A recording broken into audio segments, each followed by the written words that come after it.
So here we are. I'm going to do the wrap-up video of the big deck build. Yeah, really happy with how it's turned out. The steel work in the roof come up really good. The way it ties into the house. My milled posts, 4x4s, decking planks. They look pretty specky, and the roof. Oh no, I've picked the wrong time of the day to do this. End of the day. Sun's looking right into the deck. Alright, there we go. I'll get straight on. So yeah, really happy with the how my custom barge boards turned out. They the problem with these sort of shed, it's basically they're shed trusses. This is the trusses from an old Olympic shed, which the trusses were just laying here in the grass on this property when I bought it. 6 metre trusses. So yeah, I think one of the problems with these trusses is the lines finish here, so there's no eave, there's no overhang. So I've sort of created a bit of a false overhang by making these barge boards a bit longer, and I think it improves the scale and the proportions of the structure. I think also I put these extra little posts in here and here. Proportions, I'm really happy with the proportions from out here. It sort of became a bit more evident from on the deck. Originally the plans were for gussets here or angle braces in the corners to prevent the racking of this end from side to side, because that direction there is where we get most of our wind coming up the valley. So yeah, it needs to be really strong, this end frame. So yeah, we were going to have gussets there. I'm not a big fan of those sort of angle braces. I like knee braces on a piece of furniture between the top and the legs, but not something like this where it's so sort of where the angle braces are in your face a bit too much. I think I like the clean square lines. So yeah, I decided to add some posts in. The posts were going to be in here underneath the where is it there? Underneath those bracing, the internal bracing of the truss, to add a bit more support that way. And then I was going to have a sort of bar top height bench there and there. But I sort of I looked at it from out there with I dummied up the posts in those positions and looked at it from there and came in here, and I just, with the view that we've got down the valley, I really like this sort of wide screen, uninterrupted, big open section, and having those posts further in just really spoilt that sort of wide screen landscape kind of look. So yeah, we're not going to get our little bar tops there, but yeah, I think having these posts in a bit could have had them in a bit further, but this location gives a lot of sort of sideways flex support, and I've added another little piece in the truss just to give a bit of triangulation, and it's just solid like this end now that we've got the roof on and these extra posts in. She's rock solid. I think it'll withstand the heavy duty winds that we get in sort of late winter and stuff. Yeah, so I think that's a much better option than the angle brace gussets. What else? The engineering of the roof, it's all, this is basically just a shed. These are shed trusses. I had these two, and I had to go and buy this one for the centre.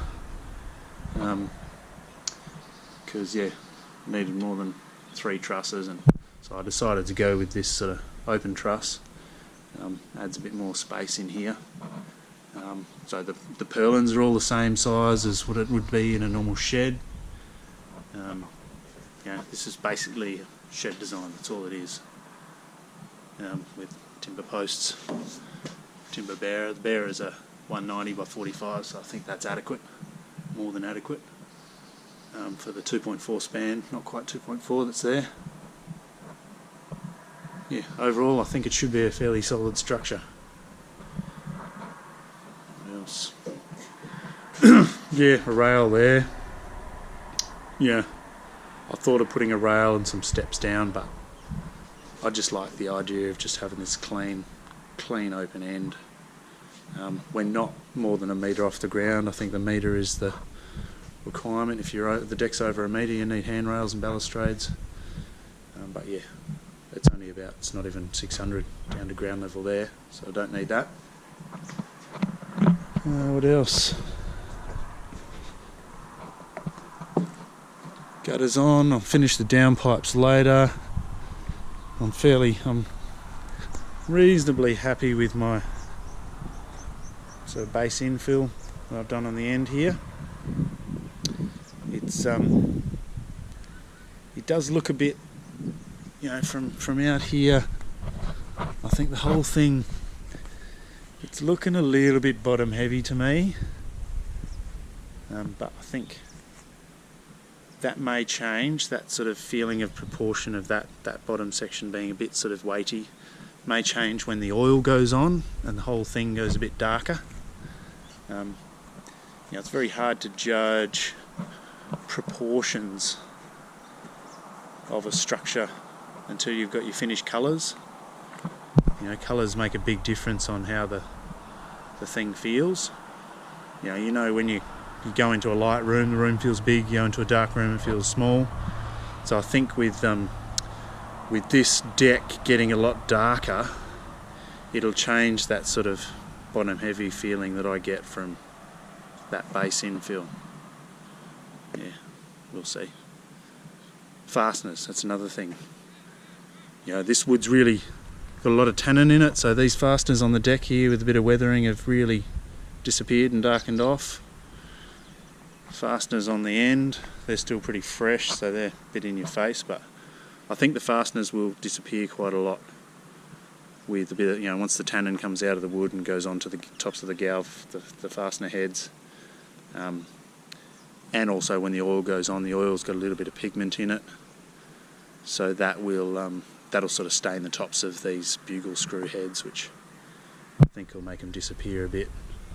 Yeah, I don't mind fasteners. I don't mind being able to see fasteners.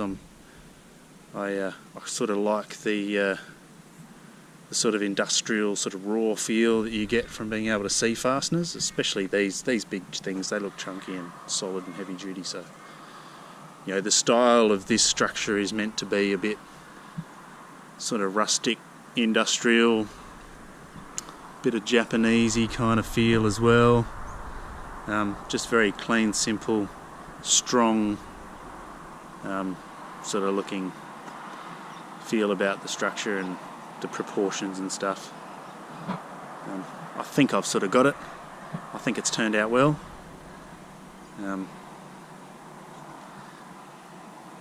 Yeah, what else?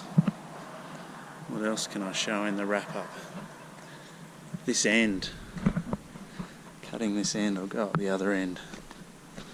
I'm fairly happy with the way this turned out.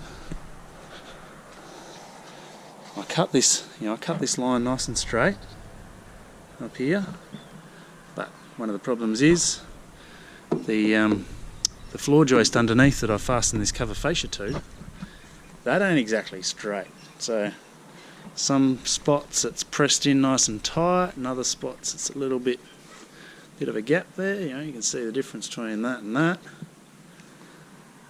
But yeah, gaps in this decking, they will change. The decking will shrink. It'll move around a little bit. Gaps will fill up with oil. That's not such a bad thing because the oil goes down into the gap and seals the end grain a little bit.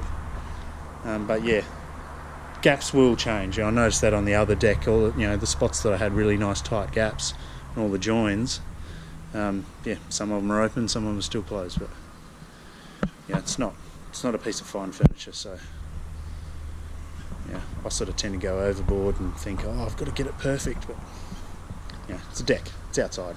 It's going to move around. Things are going to change. Slap enough oil on it, you'll fill up a lot of gaps. But yeah, I'm really happy with my little bevel, the way the bevel turned out. The bevel meets up with the half round. Neat. This spot here, for some reason this piece was sort of sitting up a bit proud, so I had to shave that off with a plane a bit, but it's good enough. Yeah, this thing was, I was gonna do rough off sawn decking timber off that. Just leave it off sawn. Leave it rough, maybe just router the edges, bevel the edges and slap it down. So I couldn't find any decent timber to cut myself to use, so I had to go and buy this stuff, and it's sort of made the end product look quite a lot neater. My industrial rustic has sort of turned a bit into, I don't know, industrial chic. Whatever. But yeah, I'm not going to fill that in at this stage. Not too sure about that. Same with that.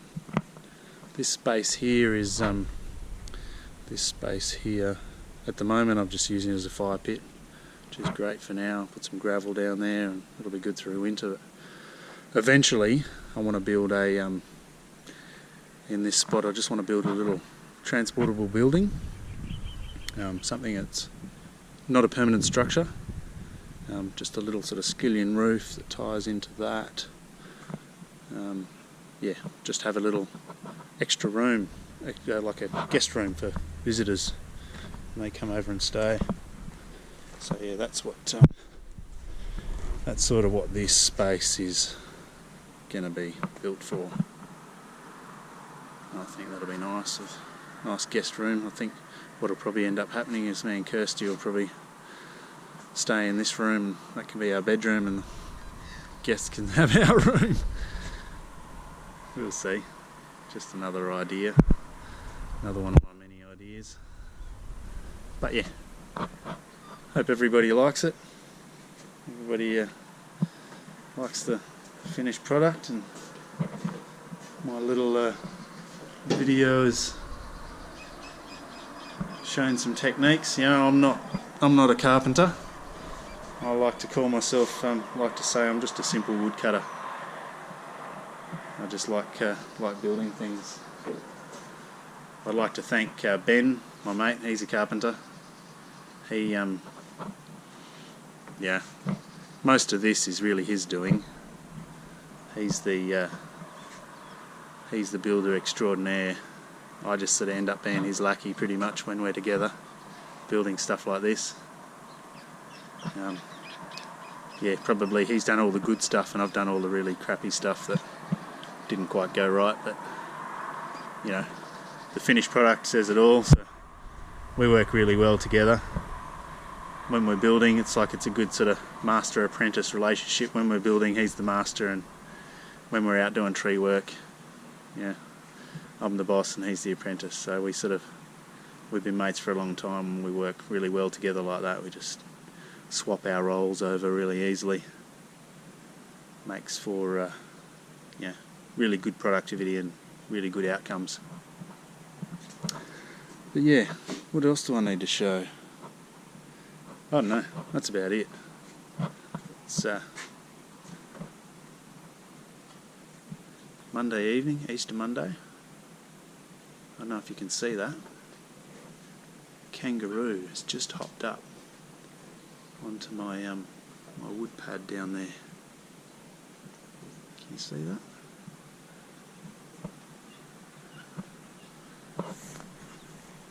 Let's see how close we can get. Get lots of kangaroos around here. Bloody things really messed with the fences. Oh, he spotted us. Yeah. Alright.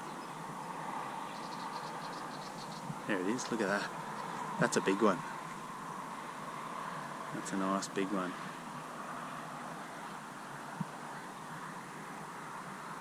Yeah, so I think, you know, if I get a good response for this, I'm going to do a few more sort of videos of projects like this. I've got lots of other things in the works. Building a house down the road, I've been doing videos of that. Don't know whether I'll upload them yet. See how that goes. I want to do another new awning and deck on the front of my office. I want to do a mill shed, just like a little roof over the top of the Lucas mill for when it's set up here in the yard. Keep the weather off it and just do something a bit nice and something that looks good, something you want to work in. Timber storage. I've got these plans for a timber storage sort of solution for storing slabs, like a sort of transportable unit that you can stack the slabs in and pick the whole lot up with a forklift and move it around. And yeah, timber storage is one of the sort of conundrums I have. You know, it's all very well being able to cut all this beautiful timber, but geez, you got to look after it and you got to store it, otherwise it just turns to rubbish. Alright, so yeah, if you like these videos, you want to see more tree videos, Lucas Mill videos, little building construction stuff, forest floor kind of stuff, please like, please share. Hope you can see that kangaroo.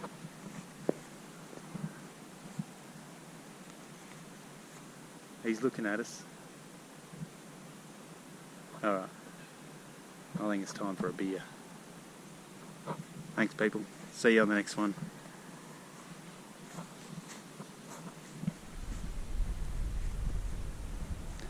Big deck.